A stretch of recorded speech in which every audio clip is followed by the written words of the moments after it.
권력은 왜 무해한 사람을 먼저 제거하는가? 1453년 조선의 권력 공백기에 벌어진 계유정난은 단순한 권력 다툼이 아니었습니다. 이것은 정통성 불안이 낳은 구조적 폭력이었고, 그 첫 번째 희생자는 군사력도 반란 의지도 없었던 한 왕자였습니다. 그 인물이 바로 세종의 셋째 아들 안평대군 이용이었습니다. 그는 왜 죽어야 했을까요? 오늘 우리는 권력이 가장 두려워하는 인물의 조건을 분석합니다. 이 이야기를 끝까지 보시면 권력이 누구를 가장 먼저 적으로 만드는지 이해하게 될 것입니다. 권력 공백기가 열리면 가장 먼저 제거되는 사람들에게는 공통점이 있습니다. 첫째, 혈통상 정통성을 가진 사람. 둘째, 실제 권력 의지는 없지만 상징적 영향력이 큰 사람. 셋째, 도덕적, 문화적 권위로 대중의 지지를 받을 가능성이 있는 사람.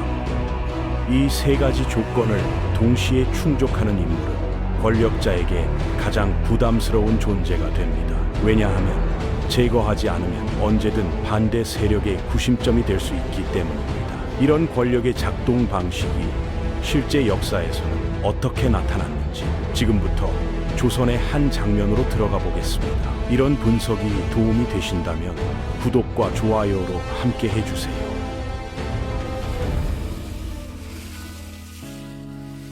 1452년 5월 문종이 즉위 2년 만에 39세로 승하했습니다. 왕위는 12세 단종에게 넘어갔습니다. 조선 역사상 최연소 군주의 탄생이었습니다. 문종은 죽기 전 영의정 황보인, 좌의정 남지, 우의정 김종서에게 어린 왕을 부탁했습니다. 이들은 세종 때부터 조정을 이끌어온 원로 대신들이었습니다. 특히 김종서는 함경도 육진 개척의 영웅이자 병권을 쥔 실권자였습니다. 그런데 문제가 발생했습니다. 단종 정권의 정통성이 구조적으로 취약했던 것입니다. 어린 왕, 고령의 대신들, 그리고 왕실에는 장성한 왕자들이 여럿 있었습니다. 수양대군과 안평대군이었습니다. 수양대군은 세종의 둘째 아들로 정치적 야심이 분명했습니다. 그는 권람, 한명회 같은 책사들을 모았고 홍달손, 양정 같은 무인들도 포섭했습니다. 반면 안평대군은 세종의 셋째 아들로 정치보다는 문화에 관심이 많았습니다. 여기서 핵심 질문이 등장합니다. 수양대군이 권력을 장악하는 과정에서 왜 안평대군을 제거 대상으로 삼았을까요? 안평대군은 군사를 거느리지도 않았고 권력을 얻기 위해 칼을 들 이유도 없던 인물이었습니다. 오히려 그는 인왕산 아래 비해당을 짓고 시와 그림에 몰두했습니다. 북쪽 산자락에는 무게정사를 세워 수만 권의 책과 서화 작품을 모았습니다. 고려 말부터 조선 초까지의 명작들을 수집했고 문인들과 시회를 열었습니다. 당대 문인들이 모여 시와 글을 나누던 중심지였습니다. 안평대군의 위험성은 바로 여기에 있었습니다. 그는 권력은 없었지만 명성과 신망, 그리고 도덕적 무게를 한몸에 지닌 인물이었습니다. 세종의 아들이라는 혈통, 뛰어난 예술적 재능, 그리고 조선에서 이름난 문인과 학자들이 그의 곁으로 모여들었습니다. 이 모든 것이 권력자에게는 부담으로 다가올 수밖에 없었습니다. 1418년 세종이 왕위에 오른 해에 안평대군 이용이 태어났습니다. 실록에 따르면 그는 세종과 소원왕후 사이에서 태어난 8왕자 중 셋째였습니다. 1428년 10살에 안평대군에 봉해졌을 때 세종은 그에게 비해당이라는 호를 특별히 하사했습니다. 게으르지 않은 집이라는 뜻으로 안평이라는 이름이 너무 편안하다는 뜻이니 방심하지 말라는 경계의 의미였습니다. 1430년 12세의 안평대군은 형 수양대군, 동생 이명대군과 함께 성균관에 입학했습니다. 그곳에서 그는 박팽년, 신숙주, 성삼문, 이계, 하위지 같은 젊은 인재들을 만났습니다. 이들은 훗날 집현전 학사가 되어 조선의 학문과 문화를 이끌어갈 인물들이었습니다. 안평대군은 형 수양대군과는 전혀 다른 길을 걸었습니다. 수양대군이 권력과 무력에 관심이 많았다면 안평대군은 시와 그림, 글씨에 빠져 살았습니다. 그는 중국 원나라 조맹부의 송설체를 익혀 독창적인 안평체를 완성했습니다. 그의 글씨는 유려하면서도 강건했습니다. 명나라 황제조차 사신을 보내 안평대군의 글씨를 얻어가고 싶다고 요청했다는 기록이 있습니다. 1450년 그의 글씨는 경오자라는 활자로 만들어지기도 했습니다. 문종이 동생의 글씨체를 본떠 활자를 주조한 것입니다. 안평대군은 그림에도 조예가 깊었습니다. 직접 그림을 그리기도 했고 당대 최고의 화가 안견을 후원했습니다. 신숙주, 성삼문, 박팽년, 서거정, 김수온 같은 인재들이 모두 안평대군의 주변에 모였습니다. 이것이 문제였습니다. 안평대군은 조선 최고의 학자와 문인들을 자연스럽게 끌어모으는 인물이었던 것입니다. 권력 공백기에 이런 사람들의 집결은 원하지 않아도 언제든 조정의 소용돌이 한가운데로 끌려갈 수 있는 처지가 됩니다. 본인이 원하든 원하지 않든 상관없이 말입니다. 1450년 2월 세종이 제위 32년 만에 승하했습니다. 향년 53세였습니다. 왕위는 장남 문종이이었습니다. 문종은 오랜 세월 세자로서 정무를 보좌해 왔지만 건강이 좋지 않았습니다. 세종 말년부터 병을 앓아온 문종은 즉위 2년 만인 1452년 5월 14일 39세의 나이로 세상을 떠났습니다. 너무 짧은 재위 기간이었습니다. 단종이 즉위하자 조정은 두 갈래로 나뉘기 시작했습니다. 한쪽은 황보인, 김종서 등 고명 대신들이었고 다른 한쪽은 수양대군과 안평대군 형제였습니다. 김종서는 수양대군의 야심을 경계했고 안평대군을 끌어들여 수양대군을 견제하려 했습니다. 안평대군은 정치적 야심이 적었지만 당시 상황에서 선택의 여지가 없었습니다. 어린 조카 단종을 지키기 위해서는 고명 대신들과 손잡는 수밖에 없었습니다.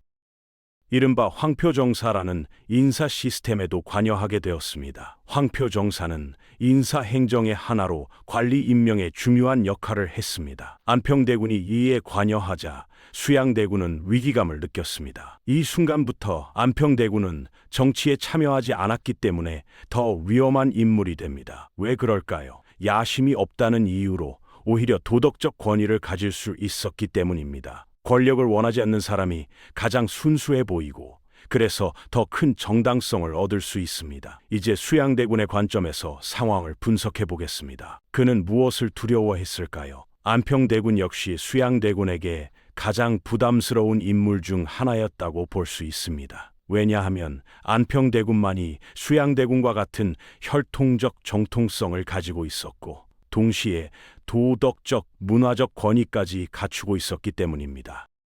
만약 수양대군이 쿠데타에 성공하더라도 안평대군이 살아있으면 반대 세력의 구심점이 될 수 있었습니다. 수양대군은 무력으로 권력을 빼앗았지만 안평대군은 세종의 뜻을 잇는 문화와 학문의 계승자다라는 명분이 언제든 만들어질 수 있었습니다. 군사력은 없지만 왕위의 명분을 흔들 수 있는 존재였습니다. 정치에 참여하지 않았기 때문에 오히려 더 순수하게 보이고 그래서 더 큰 위협이 되는 역설이었습니다.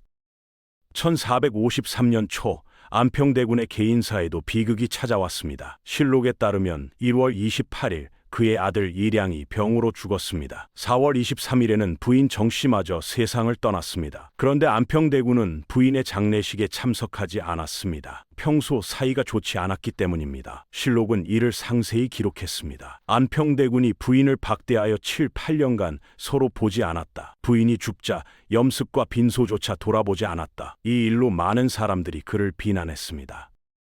이 기록이 중요한 이유는 무엇일까요? 안평대군이 완벽한 인물이 아니었다는 것을 보여주기 때문입니다. 예술가로서는 훌륭했지만 남편으로서는 냉정했습니다. 그러나 이 이야기에서 중요한 것은 그의 인격이 아니었습니다. 중요한 것은 그가 가진 명성과 영향력이었습니다. 1453년 4월 수양대군은 명나라의 사신으로 다녀왔습니다. 사실 이 사신 자리는 원래 안평대군이 가려던 것이었다고 전해집니다. 책사 이계전의 조언으로 명나라와의 관계를 다지려 했던 것입니다. 하지만 수양대군이 세력을 동원해 가로챘습니다. 명나라 사행길에서 수양대군은 중요한 일을 했습니다. 신숙주를 완전히 자기 편으로 만든 것입니다. 신숙주는 원래 안평대군과 가까운 사이였습니다. 집현전 학사로서 안평대군의 곁에 자주 머물렀던 인물이었습니다. 하지만 수양대군은 사행길 내내 신숙주를 설득했습니다. 지금 조정은 어린 임금을 모시고 대신들이 권력을 마음대로 휘두르고 있소. 이대로 가면 조선은 위험하오. 신숙주는 고민했습니다. 하지만 결국 그는 현실을 선택했습니다. 권력은 수양대군 쪽에 있었기 때문입니다. 귀국 후 수양대군은 고명대신들의 경계심을 푸는 데 성공했습니다. 수양대군이 명나라까지 다녀왔으니 이제 조용히 지낼 것이다. 고명대신들은 안심했습니다. 하지만 그것이 함정이었습니다. 수양대군은 은밀하게 제거 대상 명단을 작성했습니다. 첫 번째 대상은 좌이정 김종서, 병권을 쥔 실권자이자 가장 큰 장애물이었습니다. 두 번째는 영의정 황보인, 세 번째는 우의정 조급관, 그리고 동생 안평르군이었습니다. 수양대군은 안평대군을 아꼈지만 결국 눈엣 가시가 될 수밖에 없는 인물이었습니다. 거사일은 10월 10일로 정해졌습니다. 한편 안평대군 진영도 움직임을 감지했습니다. 책사 이계전이 안평대군에게 말했다고 전해집니다. 수양대군이 곧 움직일 것입니다. 먼저 손을 쓰셔야 합니다. 하지만 안평대군은 망설였습니다. 형제끼리 칼을 겨눌 수는 없다. 그것은 도리가 아니다. 그는 정치가가 아니라 예술가였습니다. 권력보다는 시와 그림을 사랑하는 사람이었습니다. 김종서도 수양대군의 야심을 알고 있었습니다. 하지만 그는 이렇게 말했다고 합니다. 수양대군이 호걸은 되지 못한다. 움직이지 못할 것이다. 치명적인 오판이었습니다. 수양대군은 이미 모든 준비를 마친 상태였습니다. 1453년 10월 9일 수양대군은 권람, 한명회, 홍달손, 양정, 유수 등을 불러 모았습니다. 내일 밤이다. 준비는 다 되었는가? 예, 모든 준비를 마쳤습니다. 좋다. 김종서부터 치겠다. 그가 쓰러지면 나머지는 쉽게 무너질 것이다. 수양대군은 각자에게 역할을 지시했습니다. 홍달손과 양정은 김종서를 제거할 임무를 맡았고, 한명회는 군사를 동원해 사대문을 장악할 임무를 맡았으며, 권람은 단종을 설득할 준비를 했습니다. 실록에 기록된 바에 따르면 그날 밤 수양대군은 이렇게 말했습니다. 지금 내 한 몸에 종사의 운명이 달려있다. 운명을 하늘에 맡긴다. 장부가 죽으면 사직에 죽을 뿐이다. 따를 자는 따르고 갈 자는 가라. 나는 강요하지 않겠제. 만일 고집하여 시기를 그르치는 자가 있으면 먼저 베고 나가겠다. 빠른 우레에는 귀를 막을 틈도 없는 법이다. 군사는 신속함이 생명이다. 조용하면서도 냉혹한 선언이었습니다. 그날 밤 한양의 하늘은 유난히 어두웠습니다. 달빛조차 구름에 가려져 있었습니다. 1453년 10월 10일 밤 단종실록의 기록에 따르면 수양대군은 철퇴를 잘 다루는 임어윤을 대동하고 김종서의 집으로 향했습니다. 함께 간 사람은 홍달손, 양정, 유수 등이었습니다. 그들은 모두 철퇴를 숨기고 있었습니다. 밤 10시쯤이었습니다. 대감, 급히 들릴 말씀이 있어 찾아왔습니다. 김종서가 나왔습니다. 70을 바라보는 노장이었지만 눈빛만은 예리했습니다. 이 밤에 무슨 일이시오? 수양대군은 핑계를 댔습니다. 영흥대군 부인이 온천에서 백성들에게 피해를 끼쳤다는데 이를 어찌 처리할까 하여 의논차 왔습니다.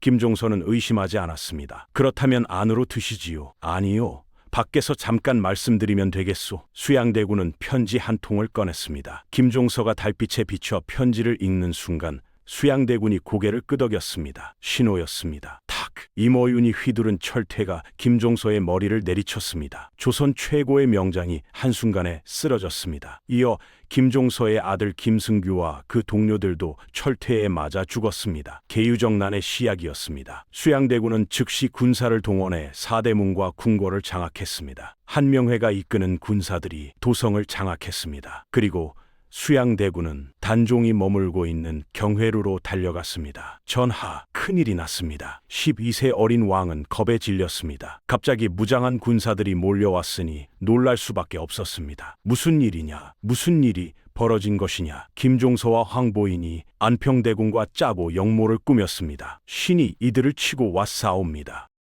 실록의 기록을 보면 이것은 수양대군이 만들어낸 명분이었습니다. 김종서와 안평대군이 실제로 영모를 꾀했다는 증거는 어디에도 없습니다. 하지만 단종은 어렸습니다. 검은 피로 얼룩진 수양대군의 옷을 보며 단종은 떨었습니다. 숙부 살려주십시오. 제발. 단종은 울면서 애원했지만 소용없었습니다. 수양대군은 왕명을 핑계로 조정 대신들을 궁궐로 불러들였습니다. 영의정 황보인, 우의정 조급광, 민신 등이 궁궐에 들어서자 수양대행 대군의 무사들이 기다리고 있었습니다. 탁탁 철퇴가 또다시 휘둘러졌습니다. 한밤 사이에 조정의 핵심 대신들이 모두 죽었습니다.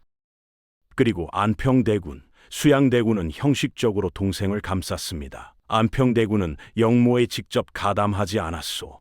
목숨만은 살려야 하오. 하지만 그것도 잠시뿐이었습니다. 10월 10일 그날 밤 안평대군은 강화도로 유배되었습니다. 실록에 따르면 며칠 후 안평대군은 다시 교동도로 이송되었습니다. 그리고 10월 18일 사약이 내려졌습니다. 안평대군은 35세 나이로 생을 마감했습니다. 묘소의 정확한 위치는 지금까지 전해지지 않습니다. 안평대군의 아들 이후직도 진도로 유배된 후 사사되었습니다. 며느리와 손녀는 정난공신들의 노비로 분배되었습니다. 양어머니 성령대군 부인도 경주로 귀양 갔습니다. 안평대군 일가는 사실상 정치적으로 제거되었습니다.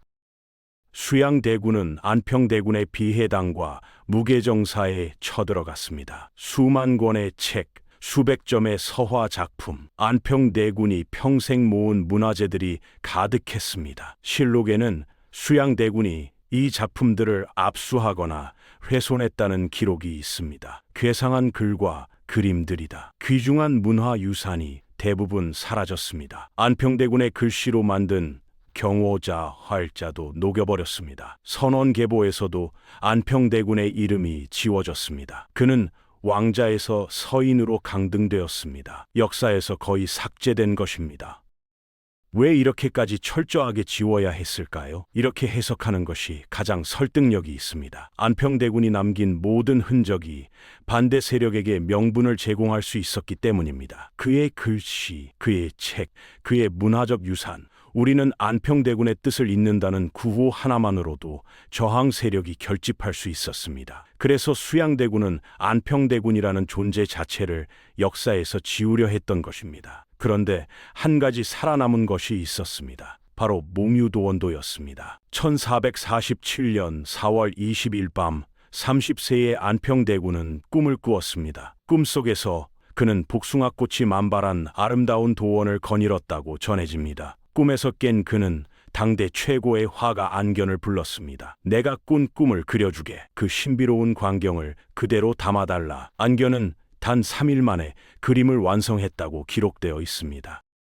가로 106cm, 세로 38cm의 긴 두루마리 그림, 그 안에는 험준한 산봉우리, 복숭아나무 숲, 그리고 은둔하는 선비들의 모습이 담겨 있었습니다. 안평대군은 이 그림을 몹시 아꼈습니다. 그리고 당대 최고의 문인들을 불러 찬문을 받았습니다. 일부 사료에 따르면 23명의 찬문이 적혀 있었습니다.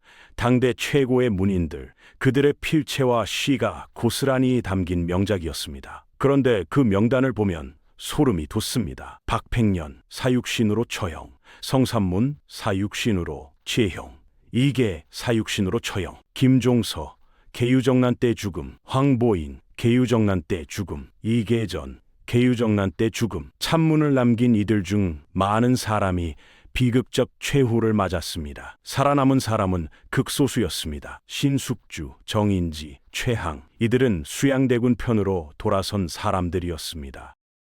몽유도원도는 왜 반역의 증거가 될 수 있었을까요? 그림 자체는 정치적 내용이 전혀 없습니다. 단지 이상향을 그린 산수화일 뿐입니다. 하지만 그 그림에 찬문을 남긴 사람들의 명단이 문제였습니다. 그들은 안평대군을 중심으로 모여든 조선 최고의 문인들이었습니다. 권력자의 관점에서 이것은 정치적 결사 명단과 다르지 않았습니다. 신숙주는 안평대군과 가까웠던 인물이었습니다. 찬문에서 도원을 상세히 묘사하며 안평대군의 은거를 예찬했던 사람이었습니다. 하지만 그는 현실에서 다른 선택을 했습니다. 최항도 마찬가지였습니다. 안평대군의 인품을 영웅호걸의 자태라고 찬양했던 사람이었습니다. 하지만 계유정난 이후 그는 수양대군의 편에 섰습니다. 후대 사람들은 이 그림을 비극의 명단으로 부르게 되었습니다. 꿈과 예술을 사랑했던 사람들의 명단, 그리고 그들 대부분이 죽임을 당한 기록. 몽유도 원도는 어떻게 살아남았는지 아무도 모릅니다. 계유정난의 혼란 속에서 어딘가로 숨겨진 것으로 추정됩니다. 아마도 안평대군과 가까웠던 누군가가 몰래 빼돌렸을 것입니다. 1455년 수양대군은 단종에게서 왕위를 받았습니다. 강제로 양위를 받은 것입니다. 조선의 제7대 왕 세조가 되었습니다. 하지만 반발은 계속되었습니다. 1년 후인 1456년 6월 성삼문, 박팽년, 이계, 하위지, 유성원, 유음부, 이른바 사육신이 단종 복위를 시도했습니다. 그들은 창덕궁에서 세조를 제거하고 단종을 복위시키려 했습니다. 하지만 계획은 발각되었고 이들은 모두 처형당했습니다. 세조는 이를 핑계로 단종마저 영월로 귀양 보냈습니다. 1457년 10월 24일 17세의 단종에게 사약이 내려졌습니다. 조선 역사상 가장 비극적인 왕의 죽음이었습니다. 계유정난으로 시작된 피바람은 이렇게 단종의 죽음으로 끝났습니다.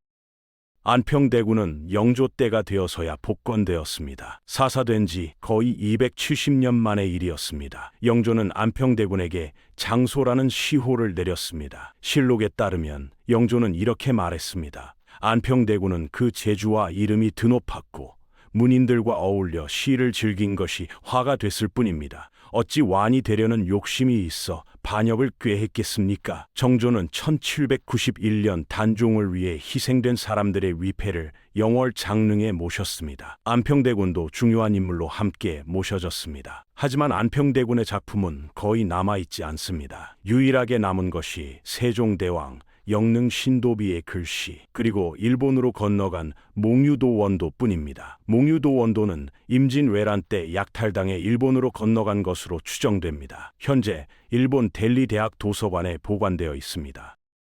1929년 일본 학자에 의해 세상에 알려진 후 우리는 가끔 일본에서 빌려와 전시할 수밖에 없습니다. 이제 마무리하겠습니다. 권력은 왜 무해한 사람을 먼저 제거하는가? 안평대군의 사례가 답을 제공합니다. 그는 군사력도 없었고 쿠데타를 준비하지도 않았으며 권력 욕심도 없었습니다. 하지만 그는 혈통적 정통성, 문화적 권위, 도덕적 명성, 그리고 최고의 학자와 문인들의 신망을 한몸에 받는 인물이었습니다. 이것이 권력자가 가장 두려워하는 힘, 상징 자본이었습니다. 권력 공백기에 이 모든 것은 언제든 현실의 힘으로 바뀔 수 있었습니다. 수양대군의 선택은 당시 권력 구조 안에서는 합리적으로 보였을 선택입니다. 안평대군을 제거하지 않으면 언젠가 그를 구심점으로 반대 세력이 결집할 수 있었습니다. 정치에 참여하지 않았기 때문에 더 위험했던 것입니다. 왜냐하면 그는 야심이 없다는 이유로 오히려 도덕적 권위를 가지고 있었기 때문입니다. 권력을 원하지 않는 사람이 가장 위험한 이유는 바로 여기에 있습니다. 그들은 권력욕이 없다는 이유로 더 큰 정당성을 얻을 수 있습니다. 그래서 권력자는 그런 사람을 가장 먼저 제거해야 합니다. 이것이 권력의 냉혹한 논리입니다. 오늘 이야기가 여러분께 권력 구조를 이해하는 데 도움이 되었기를 바랍니다. 구독과 좋아요로 응원해 주시면 더 깊이 있는 역사 분석 콘텐츠를 계속 만들어 가겠습니다. 다음 이야기도 기대해 주세요.